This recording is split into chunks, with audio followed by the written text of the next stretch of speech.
how to compress different files to a zip file. Hey guys, in this tutorial, I'm going to show you how you can easily compress your files to a zip file.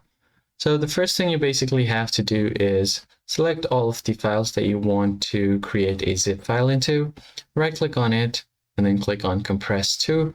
Now you can select any of the file format. Since I want to create a zip file, I'll just tap on zip file. And here is the zip file. Now you can also rename it. I'll just name it as pictures and done. So if I just open this up, inside here are all of these files. And if you want to extract them, you could do that. So just go ahead and basically click on extract all, select your location where you want to extract them to, and we'll be good to go. So let me just extract them to this folder called files.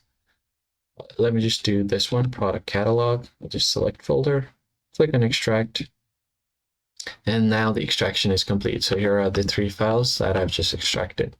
That is basically it, guys. I hope this tutorial was helpful, and I'll see you guys in the next one. Thanks for watching.